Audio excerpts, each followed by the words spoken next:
जय श्री राम दोस्तों। आपने द्वापर युग के दो महानतम धनुर्धरों के बारे में तो सुना ही होगा।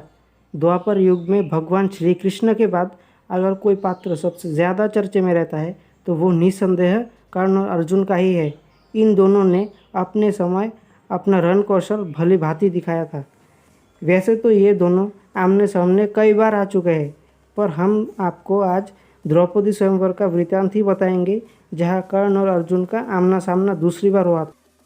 द्रौपदी स्वयंवर प्रतियोगिता में अर्जुन ने ब्राह्मण के वेश में लक्ष्य भेद करके द्रौपदी को जीत लिया था। तब सारे राजा अर्जुन और द्रुपद को मारने के लिए दौड़ पड़े। तब कर्ण ही अर्जुन का सामना करने के लिए आ गए। यहाँ पर हमें कर्ण और अर्जुन का आमना सामना मिल जाता है।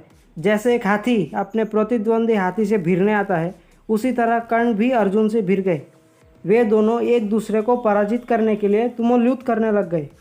अर्जुन ने बहुत से बाण तीव्र गति से छोड़े, जिन्हें देख पहले तो कर्ण दंग रह गए, पर बाद में उन्होंने भी अपनी फुर्ती बहुत ही भली भांति दिखाई। वे दोनों इस तरह युद्ध कर रहे थे कि उनकी तरफ कोई देख भी नहीं पा रहा था। वे दोनों एक दूसरे से कहने लग गए, अरे मेरे बाजुओं का बल तो देखो, देखो मैंने तुम्हारा वो तीर किस तरह काट डाला। ऐसे शब्द जो कोई योद्धा ही समझ सकते थे। अर्जुन का पराक्रम देखकर कर्ण ने और शक्ति लगाकर युद्ध किया। कर्ण ने अर्जुन के सारे तीरों को नष्ट कर सिंह की तरह गर्जना करना शुरू कर दिया और वहाँ खड़े सारे योद्धा कर्ण की जय जयकार करने लग गए।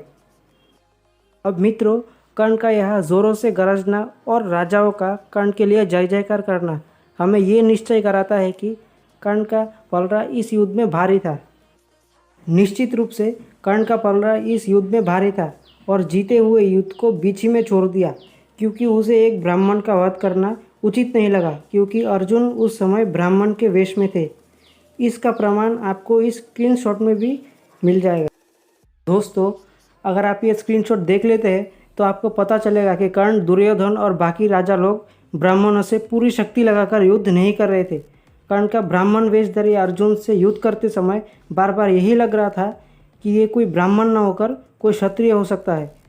फिर इस युवक को अजय ब्राह्मण समझकर युद्ध से पीछे हट गए। अगर अर्जुन इस युद्ध में ब्राह्मण का वेश ना लेते तो निश्चित रूप से कर्ण अर्जुन का वध कर सकते थे।